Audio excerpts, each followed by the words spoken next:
사실 사우디아라비아랑 전면전을 할 나라는 그렇게 많지는 않아요. 갑자기 이란이 뭐 건너가지고 침입할 확률도 높지 않고, 뭐 후티야 아직 반군 수준이지 않습니까? 그럼 후티가 어떤 식으로 도발을 거냐라고 하면 국경에서 예를 들어서 도발을 한다든지 미사일을 쏴올리는 거죠. 이런 형태의 최적화된 대응을 한 나라가 바로 대한민국 아닙니까? 네네네. 산발적으로 북한이 계속 도발을 하고 있기 때문에 역으로 한국이 지금 만들고 있는 뭐 천궁, 비호 뭐 이런 대미사일이나 대공 대응 체계 같은 경우에는 이런 대응에 능숙하다. 또 하나가 실제로 이란이랑 북한이 군사협력한 지가 상당히 오래됐거든요. 네. 우리도 똑같이 날아올게 드론, 미사일, 그다음에 로켓, 그다음에 국지적 도발이니까 이 정도면 딱 우리가 쓰기 좋겠다라는 구상이 있는 거죠. 각 분야 최고의 전문가분들을 모시고 그분들의 깊은 인사이트를 들어보는 신과 대화. 요즘에 중동 분위기가 더욱 안 좋아지고 있죠. 우리나라는 여기에서 뭐 에너지 상당 부분을 수입을 하고 있고요. 또 우리나라는 이 중동 국가들과 함께 뭐 네옴시티라든지 아니면 뭐 게임, 반도체, 첨단 산업을 아주 전략적으로 또 함께 할 것 같은 그런 분위기도 한편으로는 있습니다. 과연 지금 중동 분위기는 어떤지, 특히 그 중동의 맹주라고 할 수 있는 사우디 쪽은 또 특히 어떤지 이분과 함께 이야기 나눠보도록 하겠습니다. 유태양 작가님과 함께하죠. 어서 오십시오. 안녕하십니까? 네, 반갑습니다. 반갑습니다.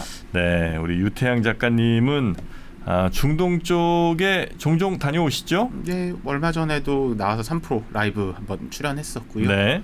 그리고 그 다음에 나가야 되는데 제가 사우디 리야드에서 다녀오자마자 거의 한 달을 독감을 앓았습니다. 감기가 아주. 그리고 좀 공포에도 질렸던 게 왜 옛날에 메르스라고.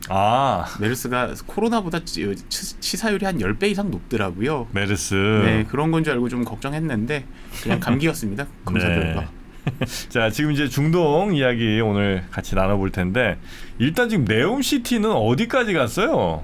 네옴시티는 지금 플랜대로 생각보다 많이 진행되고 그래요? 있고요. 네, 그래서 현지에 그 한국군들 이미 건설 공사들 많이들 진행되고 있습니다. 그래서 신달라섬 같은 경우에는 가장 먼저 완공이 돼야 될 곳인데, 애초에도 페이퍼 플랜상으로 이게 2024년에서 25년 문 연다고 했는데 신달라섬 같은 경우에 지금 공사 진척도가 상당히 완공이 됐고, 더라인이라든지 이런 부분들도 진척도가 계속해서 올라가고 있다.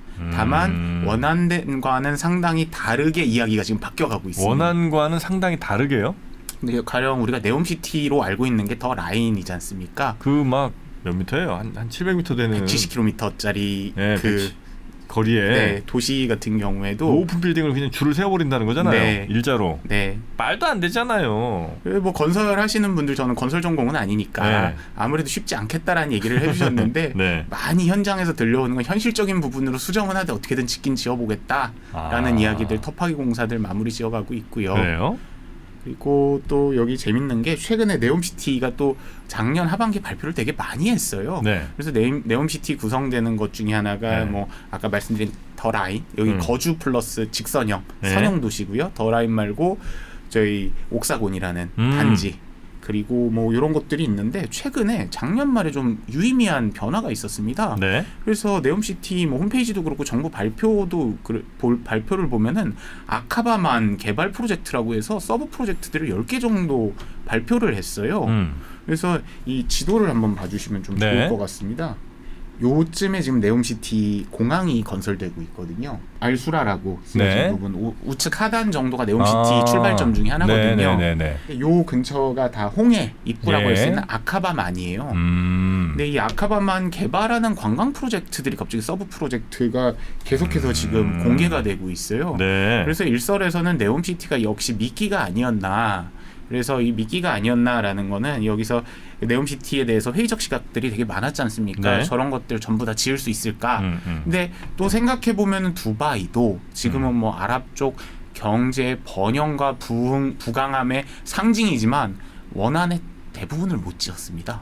거의 다 실패했어요. 네. 팜주메이라 같은 거 원래 여러 개 더 짓겠다고 했어요.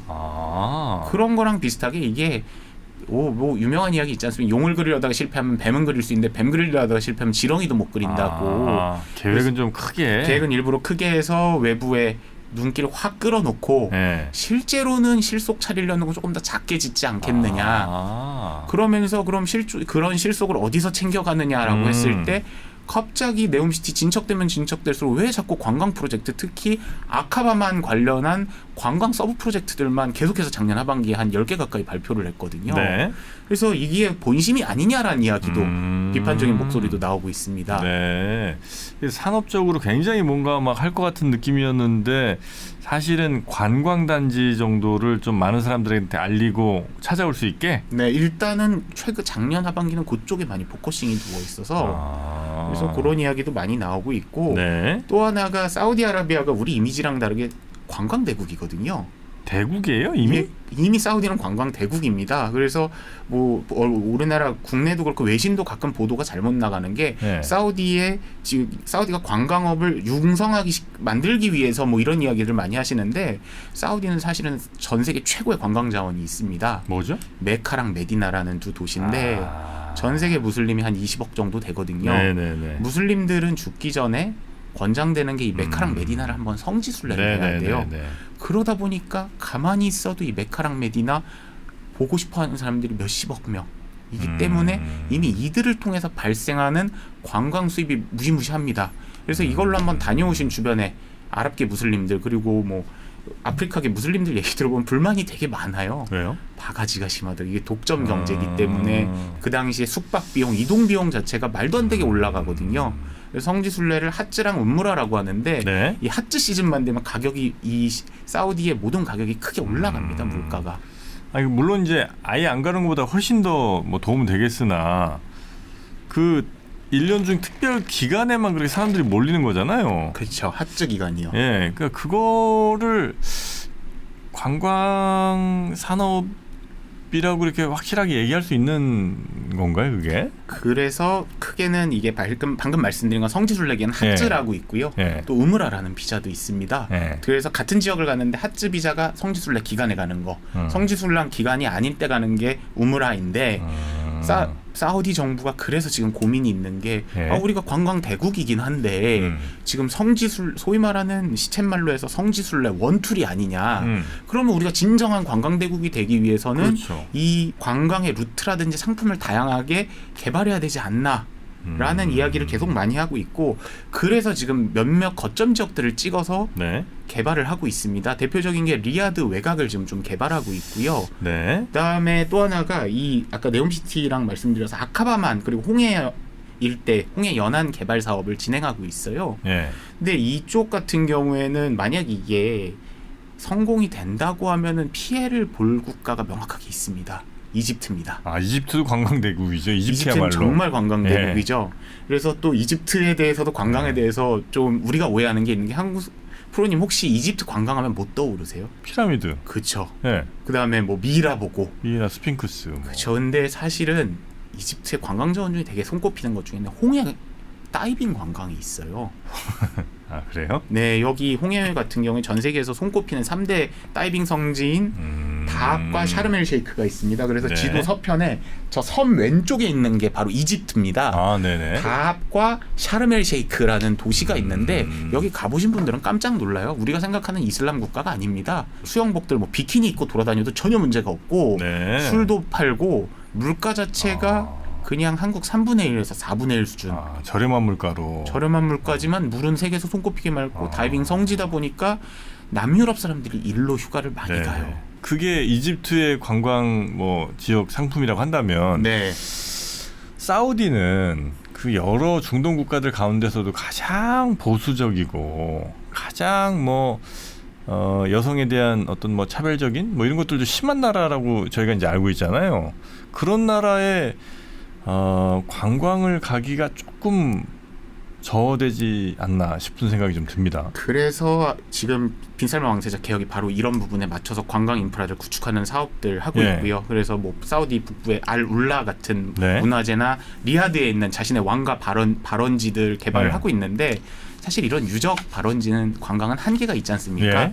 사실 관광의 핵심은 엔터테인먼트랑 어느 정도 술 먹는 건데 그래서 아까 말씀드린 기존의 이집트 홍해 관광 인프라를 뺏어올 수 있는 개발 사업이 바로 이 지도상 오른쪽에 구축되고 있어요. 그래서 대표적인 게 신달라섬이라는 거를 네. 짓고 있고, 신달라섬 같은 경우에는 네. 초호화 리조트입니다. 그래서 섬 하나를 수많은 크루즈선들이랑 요트들이 정박할 수 있는 해수욕장들을 만들겠다라는 구상을 펴고 있고요. 근데 거기에도 근데 저는 약간 한 가지 딜레마 또는 이제 사우디 어려움이 좀 있는 거 아닌가 싶은 게, 그렇게 개방적으로 하고 좀 약간 와서 막 흥청망청 놀 수 있게 해주면, 문제는 어쨌든 사우디는 중동의 제일 큰 형 국가고 맹주처럼, 그리고 더군다나 그 말씀하신 메카 메디나가 있잖아요.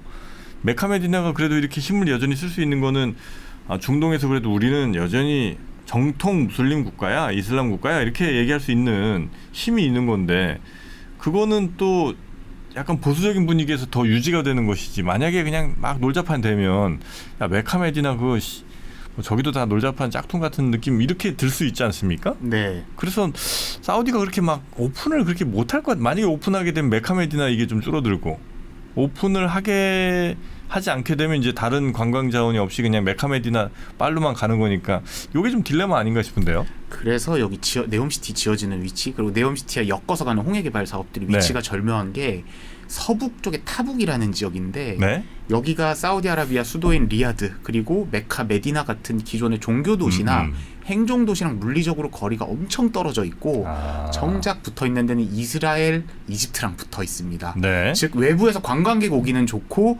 로컬들이 가기는 위치가 참 불편한 데 있어요.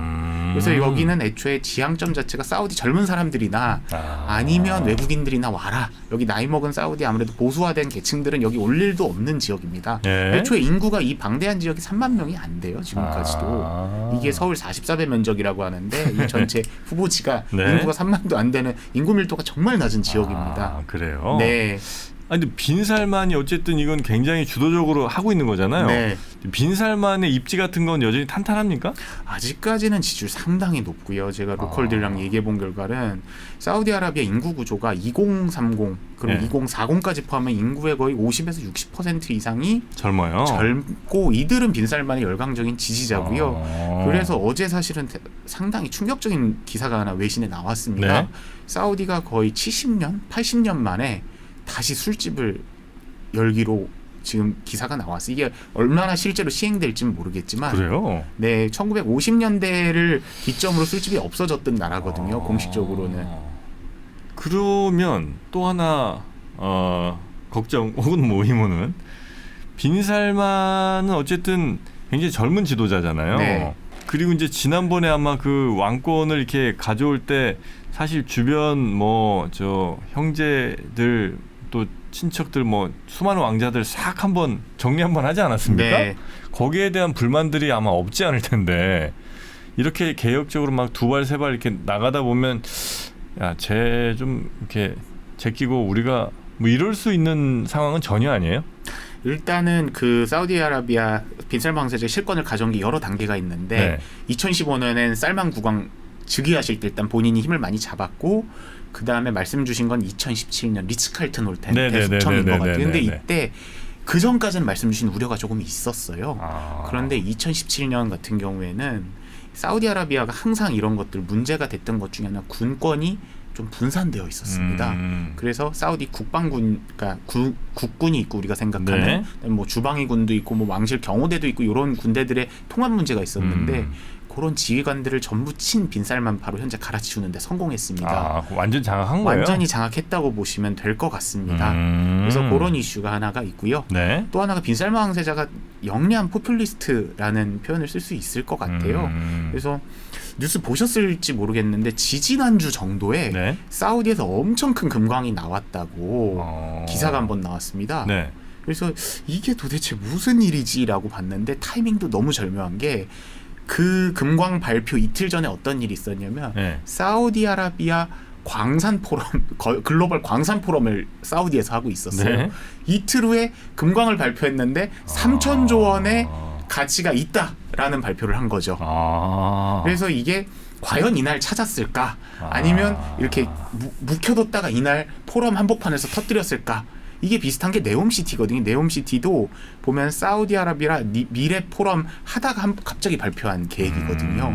그래서 빈살만 왕세자가 이렇게 영리하게 대중들이 좋아할 줄 아는 경제 이슈를 터뜨릴 줄 안다. 네. 특히 사우디 같은 경우에 지금 식자층 중심으로 약간 불안 요소가 있습니다. 왜냐하면 네. 유가가 지금 사실 높지가 않아요. 유가가 왜냐하면 사우디는 국고의 60% 이상, GDP의 40% 이상이 오일 및 관련 산업에서 나오는데 유가가 떨어진다는 건 이 나라가 당장 재정 이슈가 터질 수가 있다.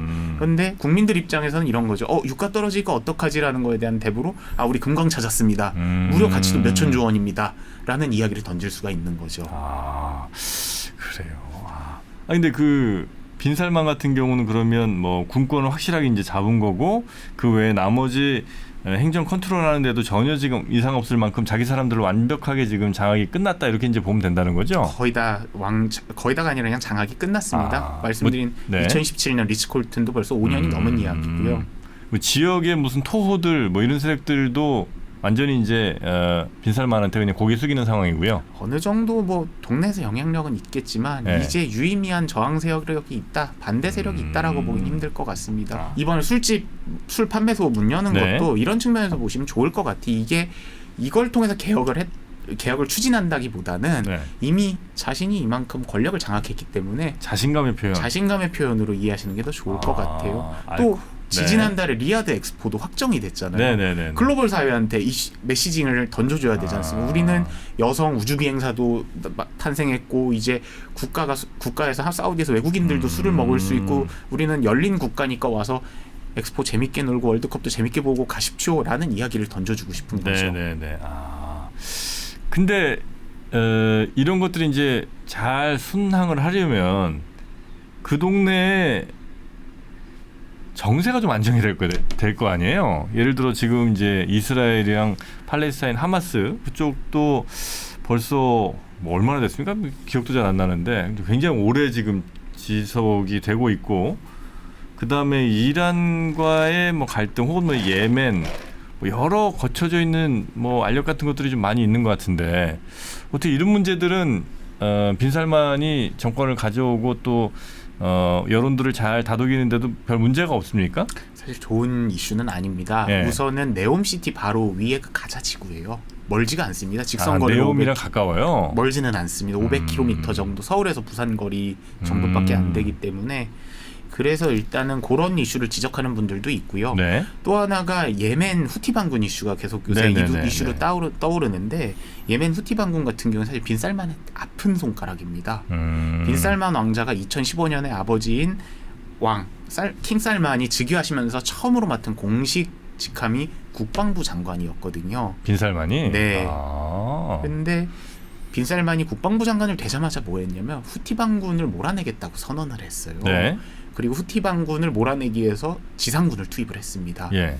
근데 이게 후티 반군이지 않습니까? 후티 반군이 반군 중에서 그렇게 돈이 많은 반군이 아니에요. 예멘이라는 지역 자체가 가난하기 때문에 그래서 뭐 근데 이 후티 반군이랑 전쟁을 하면서 오히려 빈살만 왕세자는 뭐 왜 이런 전쟁을 추진했을까 뭐 여러 가지 이유가 있겠습니다만 항상 이런 국제적 분쟁이나 이슈가 있으면 매파 강경론이 힘을 얻고 이 사람의 카리스마가 더해지지 않습니까? 그런데 빈살만 왕세자가 기대했던 거랑 다르게 사우디군이 후티에서의 전쟁에서 너무 무능한 모습을 보였습니다. 그래요? 사우디군은 사실 친미계 국가이기 때문에 미국산 최신의 무기로 무장하고 있거든요. 후티군은 정말 가난하거든요. 여기가. 그런데 전쟁하자마자 사우디군이 계속해서 무기 버리고 도망가고 이런 것들이 계속해서 이런 무능함이 사진에 나오니까 오히려 위신이 많이 깎였었죠. 그 당시에. 왜냐하면 사우디군 같은 게 여러 가지 이유가 있겠습니다만 사우디군 같은 경우에 용병들이 많이 활동을 하고 있어요. 그래서 사우디인 말고도 서남아시아나 이런 데 사람들이 지금 병사로 많이 편입이 되어 있거든요. 그러다 보니까 당연히 사기가 높을 수가 없죠. 남의 나라 돈 받고 지금 전쟁 치러주는 판이니까. 목숨까지 걸 필요가 뭐 있나. 그렇죠. 그러다 보니까 오히려 뭐 이런 농담도 있었습니다. 후티 반군의 최대 보급처는 사우디 육군이라고. 그래요? 근데 바로 그 악몽이 지금 스멀스멀 재멸되는 게 후티 반군이 지금 자극하기 위해서 사우디나 아랍에미레이트 쪽으로 간헐적으로 미사일을 발사하거든요. 네. 빈살만 왕세자 입장에서는 되게 불편할 수밖에 없죠. 네. 왜냐하면은 빈살만 왕세자가 작년 말부터 지금 선언하는 게 네. 사우디 거래소 타다울이라고 하는데 네. 타다울 거래소를 육성해서 금융산업 부흥시키겠다는 이야기를 여러 번 했습니다.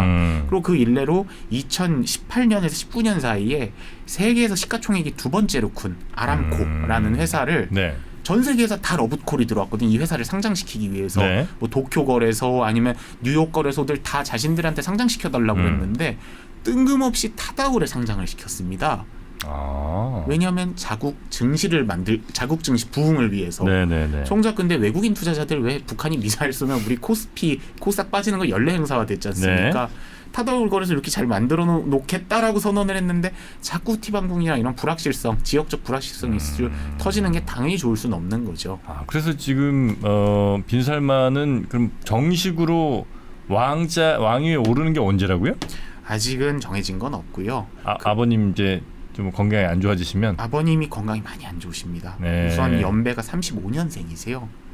35년 이제 90세네요. 그렇죠. 네. 그리고 이미 수술이나 시술을 많이 받으신 분이고 심장 판막이라든지 뭐 이런 부분에 문제가 좀 있으셔서 사실은 뭐 빈살만 왕세자가 세자를 뗀다고 해도 그러니까 왕세자에서 왕이 된다고 해도 그렇게 근본적으로 국가의 체질이 달라지진 않을 겁니다. 이미 이제 다 다스리고 있으니까. 이미 왕위에 가까운 분이에요. 네. 그렇지만 돌아가시면 아마 정식으로 바뀌지 않을까 싶습니다. 아. 그리고 그 사우디는 그럼 빈살만이 이미 뭐 사실상 왕이고 곧 이제 타이틀만 달면 되고 네. 그 주변 국가들은 좀 뭐 이렇게 왕위가 계승된다거나 바뀌는 나라들이 좀 있나요? 2020년이 좀 네. 되게 재밌는 해였던 게 2020년부터 올해까지가 계속해서 리더십이 지금 교체되는 주기였습니다. 그래서 요거를 한번 구체적으로 한번 보면서 네. 말씀을 드리는 게 좋을 것 같아요.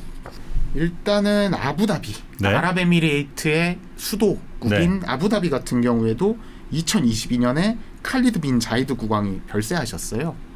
그래서 현 국왕인 무함마드 빈 자이드 국왕이 즉위를 했고, 네. 그다음에 두바이도 국왕이 1949년생이고 네. 왕세자한테 실권을 점점 넘겨주고 계세요. 함단 왕세자로. 음.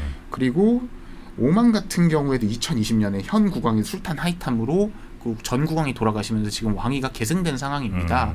그래서 젊지는 않죠. 이분들이 나이가 뭐 40, 50대들도 많이 계시니까. 리더십 교체 시기가 2020년부터 중동에 계속해서 있고 앞으로도 이제 두바이라든지 사우디는 리더십 교체가 지금 확실시 되고 있기 때문에 요것 때문에 왕자들의 자존심 싸움 그리고 새 국가를 그리기 위한 비전 싸움, 경제 패권 싸움이 계속 이어지지 않을까라는 분석이 나오는 거죠. 네, 어쨌든 이제 세대 교체가 되다 보면 더 이전으로 가자는 움직임보다는 조금 새롭게 가자는 뭐 이런 움직임이 많을 거 아니에요. 네. 젊은 분들이 하다 보면. 네. 그럼 지금과 같은 예를 들어 뭐 이란이 그런가요? 하여튼 좀 이게 굉장히 보수적으로 갔던 나라들도 조금 개혁적인 움직임이 옆 나라에서 생기면 또 우리도 약간 영향을 받을 테고 네. 그런 일들이 중동에서 좀 일어날 수 있겠다라고 예상해도 괜찮겠습니까? 조금 더 신중하게 보긴 봐야겠지만 경제 구조 측면에서는 이미 확정적입니다. 그래서 지금 리더십 교체되는 나라들 자체가 공통적으로 주장하는 키워드가 두 가지가 있습니다. 네. 첫 번째로는 탈석유 경제 그리고 산업 다각화, 또 하나는 스마트 시티 건설. 스마트 시티. 대표적인 게 뭐 네옴시티인데 네네네. 네옴시티는 사실은 그 전에 아부다비가 추진하던 마스다르 시티랑 키워드가 상당히 비슷합니다. 아, 그래요? 네, 제로 탄소 경제, 그다음에 녹색 경제, 사막 한복판에서 이렇게 새로 아예 도시 짓는 신도시 스마트 시티 건설. 아직도 마스다르 시티도 안공이 안 됐고요. 네. 그다음에 잘 알고 계시는 뭐 네옴 시티도 있고 네. 또 작년에는 오만이 술탄 하이탐 시티라고 역시 비슷한 스마트 시티 짓겠다라고 선언을 했죠. 그래서 이게 다 차기 리더십들이랑 관련이 있는 이벤트들인 거죠. 네네네. 아니, 그럼 거기에 새로운 리더십들이 오게 되면 대체로 이제 이 비슷한 뭐 스마트 시티라든지 아니면 이전에 없었던 개방형 어떤 뭐 관광 도시라든지 이런 것들이 이제 다들 하려고 하겠군요. 그렇죠. 근데 네. 사실 그러니까 여기도 보시면 좋은 게 자신들이 변수가 되려는 나라들이 있고 네. 아니, 자신들이 변화를 이끌어내려는 나라들이 있고 좀 끌려갈 수밖에 없는 나라들이 있어요. 가령 GCC 걸프만 근처에 있는 국가들을 묶어서 GCC라고 그러는데 네. GCC에서 가장 규모가 큰 나라는 사우디아라비아거든요. 사우디는 자신들이 이 변화의 주체가 되고 싶어 하죠. 그래서 네옴시티라든지 계속해서 이런 어젠다들을 계속 앞으로 던지고 있는 거고 또 하나가 아랍에미레이트 같은 경우도 지금 국가가 빠르게 변하고 있습니다. 네.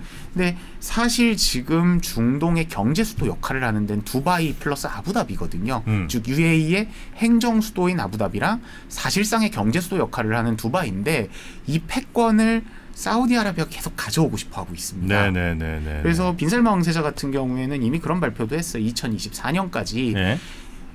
사우디에서 사업을 하는 국가들이 이거를 빼가지고 그러니까 중동 본사를 적어도 사우디에 둬라. 안 그러면 불이익을 주겠다라는 발표도 이미 했었고요. 네. 한국 기업들은 좀 셈법이 골치 아파질 수밖에 없는 거죠. 근데 이제 두바이 같은 경우는 막 세금도 없어, 뭐 돈 자유롭게 드나들어, 이제 이런 것들이 이제 굉장히 메리트인 거잖아요. 누구에게도 별로 이렇게 차별하지 않고. 네. 사우디도 그런 걸 할 수 있다고 생각을 하는 거죠, 그러면? 본인들은 그렇게 주장하는데 사실은 가야 될 길은 아직 좀 먼 것 같습니다. 그래서 이 사진을 한번 제가 보여드릴게요. 네. 여기가 어디냐면 빈살만 왕세자의 자랑거리라고 불리는데요. 블리바드 시티라는 데입니다. 타임스 스퀘어 좀 따라한 겁니까? 예, 거의 타임스스퀘어랑 거의 유사하게 이게 설계가 돼 있고 실제로 가면 뭐 전광판들 많이 걸려 있고요. 예. 요 바로 맞은편에 블리바드 월드라고 또 큰 테마파크가 하나가 있습니다. 근데 비슷한 게 당연히 두바이에도 있겠죠. 근데 네. 현재 있는 교민분한테 제가 딱 이 질문을 드리니까 사우디가 두바이를 쫓아갈 수 있겠느냐라고 말씀을 드리니까 이분은 요 두 군데로 다 왔다 갔다 하면서 비즈니스를 하는 분인데 자기는 어렵다고 생각을 한다. 왜요? 왜냐면 이 블리바드 시티를 들어가는데 네. 짐 검사를 해요. 아, 그러니까 이런 거 하면 그렇죠. 그치. 근데 두바이는 우리가 뭐 두바이 분수 이런 데 가서 짐 검사를 받진 않거든요. 예. 그게 사우디아라비아가 아직도 독재국가, 신정국가의 색깔을 많이 빼려고 시도를 했고 많이 뺐지만 그럼에도 불구하고 외국인들이 경찰국가라는 느낌을 예. 아직도 지울 수는 없다.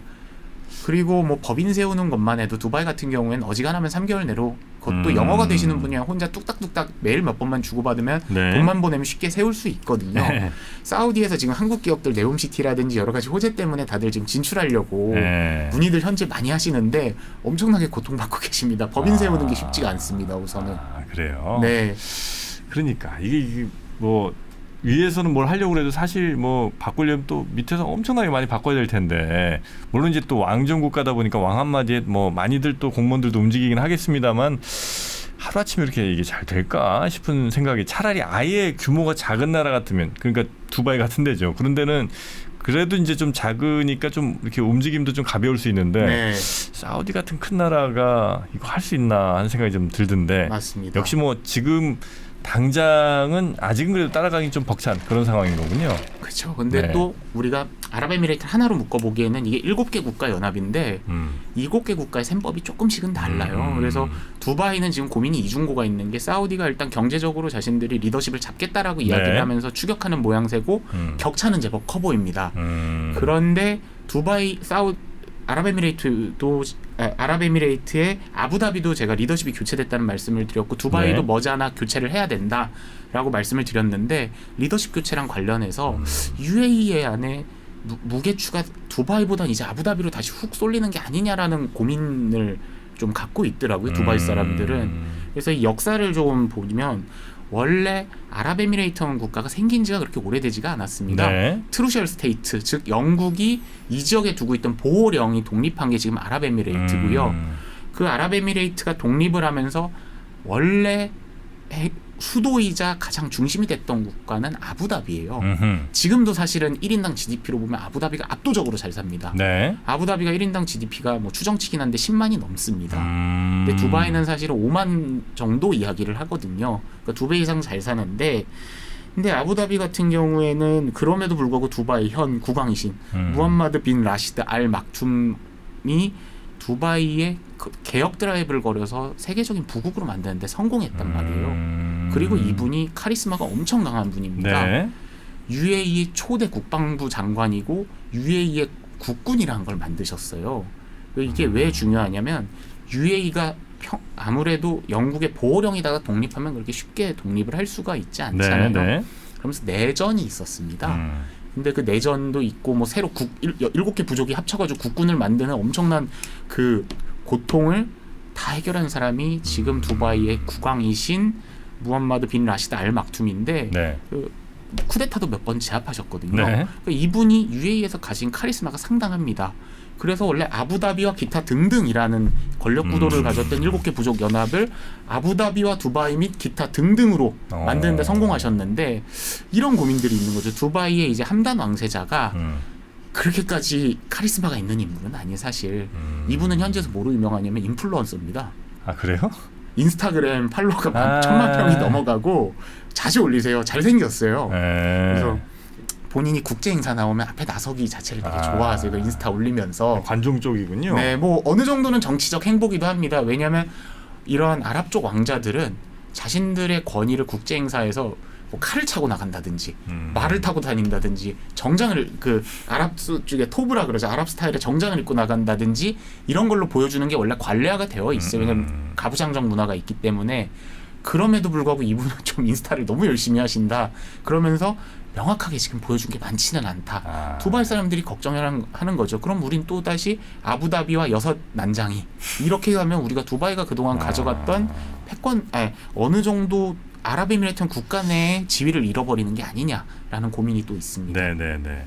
그리고 이제 그 옆 나라들과 함께 제가 또 궁금한 거는 어쨌든 두바이가 현재는 거의 뭐 중동의 마치 서방 사람들이 갈 수 있는 유일한 뭐 꽃 같은 그런 이제 곳이라면 그런 것들이 한 5군데 더 생기면 그 찾아가는 사람들이 5배 늘어나면 상관이 없는데 그게 아니라 찾아갈 사람들은 뻔히 정해져 있는데 파이가 더 커지지 않는 상황에서 그런 신도시들 막 무슨 스마트 시들이 막 생겨나면 사람은 없고 도시 만드는 데만 돈 엄청 들고 이러면 이제 큰일이잖아요.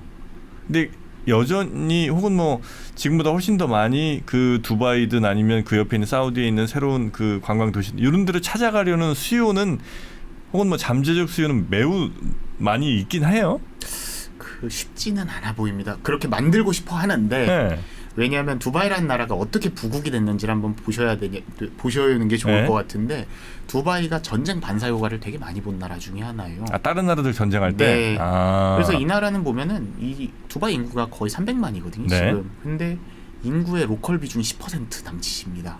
나머지 90%가 이민자인데 이민자 중에 똑똑한 사람들이 이끌어가는 국가 이 나라는. 그래서 두바이는 일단 로컬 즉 아랍에미레이트 시티즌은 거기서 최상류층을 차지하고 있고 중산층이 백인들 그리고 동아시아 사람들 그다음에 똑똑한 인도인들이 차지하고 있고 네. 기타 등등이 서남아시아 이민자들이 서민과 빈곤층을 차지하고 있습니다. 이런 구조가 왜 그렇게 됐냐면 두바이라는 나라가 정치적으로 첫 번째로 안정되어 있고 규제가 아무래도 좀 낮고요. 그다음에 공무원들이 스마트하게 일하고 네 번째로는 여기가 프리존이 잘 돼 있습니다. 프리존? 프리존. 그래서 아랍에미레이트의 프리존이 한 30여 개 정도 되는 걸로 제가 기억하는데 네. 프리존에 들어가면은 세금이 빵입니다. 법인세를 안 냅니다. 외국 기업들이 이렇게 신나서 두바이 그리고 프리존 내에선 법인 설립도 좀 자유롭거든요. 네네. 물론 한계도 있습니다. 프리존이랑 본토랑 거래가 일어나면은 그 면세 혜택이 바로 깨지긴 하지만 네. 거기서 그 국경 간 거래는 또 이걸 안 물기 때문에 그래서 외국계 기업들은 지금 프리존에 많이 입주해 있거든요. 근데 이런 상황이 어떻게 해서 만들어졌냐면 사실 정프로님이나 저가 어렸을 때 아랍의 경제 허브는 사실 쿠웨이트였습니다. 맞아요. 그리고 쿠웨이트 박이 예전에 왕릉일가인가 하는 그 드라마에 네. 최주봉 씨가 쿠웨이트 박 역할을 하셨었죠. 네. 지금이었으면 두바이 박이었을 거예요. 쿠웨이트 같은 경우에는 증권거래소도 일찍 만들어졌고 네네네. 그다음에 이 나라가 산유국이기 때문에 석유 맞아. 대금과 이런 금융이 많이 발달하면서 원래 쿠웨이트였는데 걸프 전쟁이 터지면서 네네네. 유럽계 국가들이 그 당시 이라크에서 쿠웨이트라는 나라가 아예 점령당하고 유전이 다 이라크 손으로 떨어졌거든요. 네. 외국계 자본들이 다 이탈해서 그럼 우리가 어디로 가야 되냐라고 했을 때 가장 그래도 외국인 친화적으로 구성되어 있고 글로벌한 시티를 찾자라고 하다 보니까 두바이로 많이 넘어왔고요. 대외적 불확실성이 있을 때마다 두바이로 자금이 계속해서 유입되는 양세를 보여줬습니다. 그래서 두바이 부동산 값이 2020년부터 최근까지 계속 올랐어요. 그래서 이게 왜 올랐나 한번 분석을 해보니까 특이한 게 두바이의 부동산 값을 올리는 자금이 크게 두 갈래 자금들이 있습니다. 네. 아랍인들 자금은 이미 꾸준히 유입되고 있어서 변론으로 치고요. 첫 번째는 인도인들 자금. 인도의 똑똑한 사람들이 비즈니스 하기 위해서 왜 아시아에서 똑똑한 사람들 싱가포르 가는 느낌이고 네네네네. 인도의 똑똑한 사람들, 서남아시아의 똑똑한 사람들은 두바이로 갑니다. 지리적으로 가깝기 때문에. 그리고 세금도 사실상 없고. 네. 그 이슈가 하나가 있고 또 하나가 2020년 러시아 우크라이나 전쟁이 터지면서 네. 자금 동결을 피해서 러시아와 우크라이나 부자들 돈이 많이 두바이로. 일로 넘어왔습니다. 그래서 러시아인 거주지가 두바이는 많이 커졌어요. 이런 대외적 불확실성이 커지면 커질수록 중동 지역이나 더 나가서 서남아 지역에 돈은 두바이로 흘러 들어오는 거죠. 근데 이런 여러 가지 변수를 깨기에 그렇게 매력적일 수가 있을까? 뭐 카타르 도하도 비슷한 시도하고 있고 사우디도 비슷한 시도하고 있지만 아직까지 두바이 이런 지위를 명확하게 위협하고 흔든 국가가 없다. 약간 해방구 네네. 약간은 정신사납긴 합니다. 두바이 가보신 분들이 느끼는 네네. 게 자유로운 스위스 혹은 자유로운 싱가포르 같은 느낌인 거죠. 네. 이 지위를 단기간에 위협하기는 쉽지 않을 것 같습니다. 예, 그러니까 그런 비슷한 도시를 만든다고 해서 사람들이 꼭 두바이에서 다 이동을 할 거냐면 굳이 그럴 이유가 있을까? 그렇죠. 예, 뭐 엄청난 메리트가 또 있으면 모르겠으나 그 메리트를 줄 수 있는 뭐가 있을까가 이제 약간 좀 의심스러운 부분이었는데 역시 거기에 대해서는 다들 또 물음표를 갖고 있긴 그렇죠. 한 거군요. 그리고 뭐 이건 오피셜한 이야기고 그다음에 음모론도 하나 있긴 합니다. 네. 그래서 두바이가 외국 자금의 탈세나 네. 머니라운드리의 소굴이다 뭐 이런 이야기는 있는데 사실 이거 어느 정도 정설로 받아들여지고 있는데 네네네네. 더 나아가서 왜 우리 옛날에 알카에다라든지 네. IS 네. 같은 테러 조직들 극성 부릴 때 사실 전 아랍 지역이 다 테러를 당했거든요. 네. 유일하게 두바이만 피해갔습니다. 혹시 여기 있는 수많은 차명계좌들이 아마 그들의 자금줄이 아닐까라는 여기서부터 음모론의 영역이긴 한데 그렇게 설득력이 없지는 않아 보이는 거죠. 그리고 실제로 러시아랑 우크라이나 전쟁 터질 때도 양국 부호들이 이 지역에서 돈 세탁이나 자신들의 자산 파킹을 많이 하긴 했거든요. 네네네. 그래서 너무 매력적이다. 스위스 더하기 싱가포르 같은 곳이다. 결국 이제 우리에게 이 이야기들 중요한 건 우리는 어떤 전략으로 이제 이 시대를 맞이할 건가, 혹은 뭐 어떤 산업적 협력을 통해서 우리는 이익을 좀 극대화할까, 뭐 이런 거 아니겠습니까? 네. 지금 사우디는 뭐 반도체도 지금 우리랑 뭘 하려고 하는 것 같기도 하고, 우리나라 게임 회사에 또 투자를 하는 것 같기도 하고. 사우디가 우리나라 IT 쪽에 관심이 많은 건 사실이에요? 계속해서 PIF가 담고 있죠. 한국의 게임 회사들도 그 포트폴리오로 담고 있고. 네. 그리고 뭐 빈셀모 왕세자들 자체가 그려나가는 그림 중에 상당 부분이 IT와 관련된 부분이기 때문에 사우디 정부가 DTX 하겠다, 디지털 트랜스포메이션 하겠다라는 네. 얘기는 많이 이미 했거든요. 그거의 일환으로 보셔도 괜찮을 것 같고 아니면은 또 하나가 사우디 PIF 투자 트렌드라고 볼 수 있는데 네. 이게 뭐 농담같이 하는 이야기인데 이 부분은 좀 설득력이 있는 것 같은 게 투자 포트폴리오를 담을 때 뭐 여러 가지를 보지 않습니까? 사우디 사람들이 IP에 대한 투자를 좋아해요. IP? 인텔렉츄얼 프로퍼티. 그래서 닌텐도의 주유주주 중에 하나가 그래요. 사우디 PIF 국부 펀드고요. 왜 그런가 봤더니 이게 석유의 유정을 뽑으면 거기서 계속해서 석유가 나오잖아요. 네. IP도 좋은 거 하나를 가지고 있으면 여기서 뭐 첫 번째로는 뭐 예를 들어 슈퍼마리오 같은 경우는 슈퍼마리오 시리즈가 나온 지가 되게 오래됐는데 40년 가까이 됐는데 계속해서 그 시리즈가 나오지 않습니까? 바로 이런 것 때문에 게임 회사들이라든지 애니메이션 회사들이 가진 IP들이 매력적이다. 그렇지만 조금 하나 제가 주의를 좀 드리는 것 중에 하나는 사우디랑 MOU 같은 거 지금 계속 발표들이 많이 나는데 실체가 네. 없는 게 상당히 많습니다.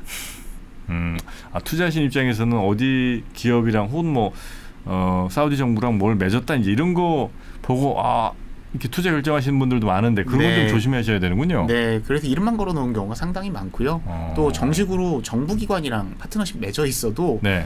일이 한동안 진척 안 돼서 고통받는 분들도 되게 많습니다. 어쨌든 뭐 왕정 국가이기 때문에 그런 방향이라든지 아니면 결정 이런 것들이 결국 왕에게 달려 있을 경우도 꽤 많겠군요. 그러면. 그렇죠. 그리고 아랍 쪽 공무원 조직들이 일을 정말 좀 우리 입장에서 말도 안 되게 답답하게 합니다. 근데 유일하게 여기서 벗어난 게 아랍에미레이트, 특히 두바이. 그래서 왜 이런 일이 벌어졌나 봤더니 여기는 공무원 자체도 외국인을 써요. 그래서 공무원인데 우리로 치면 5급 공무원, 고시에 해당하는 건 다 그 외국인들을 쓰는데 7급, 9급 정도 공무원들 아니면 심지어 이 중에 일 잘하는 분들은 의사결정권자까지 앉아있어요. 그래서 인도계랑 중국계 이름이 많이 보입니다. 여기 공무원이나 공공기관 직원들 중에서요. 그래서 이제 일이 좀 잘 돌아가는데. 일이 좀 훨씬 빠릿하게 돌아가고 경우에 따라서는 전 두바이랑 비즈니스 할 때 한국보다 더 프로세스가 빠르다라는 감흥도 받았습니다. 그렇습니까? 네. 반대로 사우디에서 비즈니스 해보신 분들은 네. 보통 그들이 이야기하는 기간 곱하기 5 정도 하면은 맞다. 네네네. 진짜 우리나라가 뭐 규제 많다, 뭐 공무원들 안 움직인다는 얘기가 많아도 다른 어디 인도 뭐 저 사우디 뭐 이런데 등등 뭐 서구권도 거의 비슷한데 네. 거기 비교하면 정말 우리는 잘 되는 편인 맞습니다. 경우가 많더라고요. 네. 방산 하나 끝으로 좀 여쭤보겠습니다. 네. 우리나라 저 무기들이 중동으로 많이 가는 것 같은 느낌인데 네. 실제로 우리나라 무기에 대한 반응들이 괜찮습니까? 계속해서 지금 수출 계약은 맺어지고 있고요. 네. 큰 그림에서 하나 보셔야 되는 게 지금 아랍에미레이트도 그렇고 사우디도 그렇고 탈미 행보 보여주고 있습니다. 탈미. 그래서 빈살만 왕세자 뭐 브릭스 가입했다 뭐 이런 이야기들도 들어보셨을 것 같고 네. 계속해서 재작년이군요. 벌써 사우디아라비아가 페트로 달러 벗어서 페트로 위안할 수 있다는 이야기도 했고요. UAE도 중국이랑 계속 왔다 갔다 하면서 중국이랑 투자 협약이라든지 뭐 인프라 투자들 같이 하는 게 많아지고 있는데 그럼 탈미 집 이게 반미는 아니거든요.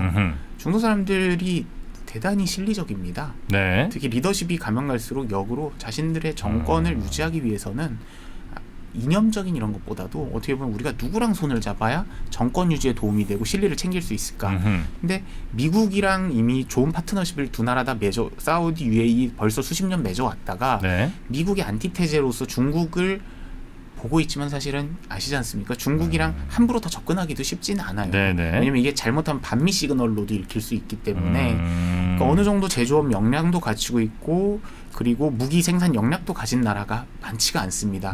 유럽 아니면 대한민국 외에는 선택지가 그들로서 크게 없는 거죠. 일단 이렇게 큰 그림에서 한번 보실 수 있을 것 같고 작은 그림에서 놓고 보면은 또 이런 특수성도 있습니다. 지금 사실 사우디아라비아랑 전면전을 할 나라는 그렇게 많지는 않아요. 중동에서 사우디아라비아랑 예를 들어 이스라엘이 침입할 확률도 0은 아니겠지만 그리고 갑자기 이란이 뭐 건너가지고 침입할 확률도 높지 않고 뭐 후티야 아직 반군 수준이지 않습니까? 그런데 그럼 후티가 어떤 식으로 도발을 거냐라고 하면 국경에서 예를 들어서 도발을 한다든지 미사일을 쏴올리는 거죠. 이런 형태의 최적화된 대응을 한 나라가 바로 대한민국 아닙니까? 산발적으로 북한이 계속 도발을 하고 있기 때문에 역으로 한국이 지금 만들고 있는 뭐 천궁, 비호 뭐 이런 방산 특히 대미사일이나 대공 대응 체계 같은 경우에는 이런 대응에 능숙하다. 또 하나가 실제로 이란이랑 북한이 군사협력한 지가 상당히 오래됐거든요. 이 두 나라는 이란 이라크 전쟁 이후로 계속해서 기술 교류, 특히 핵, 미사일, 잠수함, 드론 쪽에서는 이미 기술 교류를 진행하고 있어요. 그러다 보니까 대한민국 방위 체계 그거 정립 딱 그 북한에 맞서서 개발된 대응 체계 우리도 똑같이 날아올게 드론, 미사일, 그다음에 로켓, 그다음에 국지적 도발이니까 이 정도면 딱 우리가 쓰기 좋겠다라는 구상이 있는 거죠. 거의 뭐 맞춤형이네, 그죠? 우리 무기들이. 네. 그러면 사우디에서도 어쨌든 우리 무기 사는데 뭐 큰 부담 없을 거고 중국 무기 사는 것보다야. 그럼 가격도 뭐 적절하고 성능 좋고 실전에서 또 검증도 많이 좀 된 무기들이 많을 테니까. 우리 방산 쪽은 중동향으로는 뭐 앞으로도 나쁘지 않을. 기대할 만하고 러시아 우크라이나 전쟁이 사실 한국 방산에 큰 도움이 됐습니다. 그래서 러시아 우크라이나 전쟁 보면 되게 장기전으로 벌써 3년 차로 접어들고 있는데 이 러시아 우크라이나 전쟁을 보면서 사실은 예전에는 무기 스펙상의 성능 이게 정말 중요했거든요. 근데 이게 전쟁이 장기화가 되니까 어떤 이슈가 터지냐면 기억하실 거예요, 프로님도. 이게 포탄이 없다. 예를 들어 전차는 있는데 포탄이 없고 포병은 있는데 포탄이 없고 제조 역량이 떨어지고 예를 들어 무기는 있는데 보급이 안 되고 이 왜 그런가 찾아봤더니 러시아는 러시아 나름대로의 고충이 있고 또 서유럽 국가들 같은 경우에 상비군 규모를 많이 줄여놨거든요. 그러니까 최신의 탱크를 개발해서 공급을 한다고 해도 이거를 받쳐줄 부품이 없고 탄약이 없고 보급 체계가 없고 정비 체계가 없고 그런 의미에서 한국 무기는 매력적이다. 왜냐하면 이미 국군이 60만에 가까운 숫자를 보유하고 있으니까 우리가 무기가 예를 들어 우리가 이 무기로 실제로 전쟁을 치르거나 교전을 하다가 떨어져도 한국은 이걸 생산해서 다시 채워줄 수 있는 보급기지가 되겠구나. 이런 신뢰도 있는 거죠. 그러니까 우리가 전 세계에서도 제대로 이렇게 포탄 같은 걸 꾸준히 잘 만들어낼 수 있는 정말 몇 안 되는 나라라고 하더라고요. 그래서 중동 쪽의 이 방산도 한번 잘 지켜보면 좋겠다는 생각이 좀 듭니다. 이렇게 뭐 우리 작가님과 중동 쪽 특히 이제 사우디 중심으로 이런저런 이야기들 하다 보니까 대략적인 그림이 이제 싹 그려지는 것 같습니다. 좋은데요? 네. 감사합니다. 자, 그러면 사우디는 다음에 또 언제 가세요? 사우디든 아니면 중동 쪽이든. 저 일단은 4월에 예정이 되어 있고 아마 그 전에도 빨리 나가야 될 것 같아서 지금 일이 하나 들어와서 들러야 될 것 같습니다. 두바이 먼저. 두바이 먼저. 네. 두바이에서는 아랍어를 당연히 쓰죠. 두바이가 공용어가 사실상 복수 공용어예요. 영어랑 아랍어를 두 개를 다 쓰고 아랍어를 못 하셔도 거기는 얼마든지 살 수 크게 있습니다. 불편하지 않아요? 전혀 불편하지 않습니다. 사우디는 불편합니다. 왜냐하면 관공서를 출입하는 거랑 금융기관 출입하는 게 보통 외국인이 가장 문턱이 높잖아요. 네. 두바이는 아예 관공서에서도 영어를 써요. 공식적으로 사용해도 되는 언어로 박아놨어요. 그렇습니까? 네. 확실히 그러니까 그런 것들도 단순히 그냥 뭐 건물 높이 짓는 게 문제가 아니라 그런 것들도 다 국제화에 굉장히 중요한 이슈일 텐데 사우디는 돈 많이 들여서 빌딩 짓는다고 과연 그게 될까? 사실 그거는 중요한 이슈는 아닌 것 같고 또 하나가 저는 두바이의 그러니까 아랍에미레이트 경쟁력을 만든 것 중에 하나가 법규가 명확하고 그 명확한 법규조차도 정말 실용적으로 지금 적용을 하고 있어요. 예를 들어서 아랍에미레이트는 가면은 물론 이거는 좀 힘들어하시는 분들도 있어요.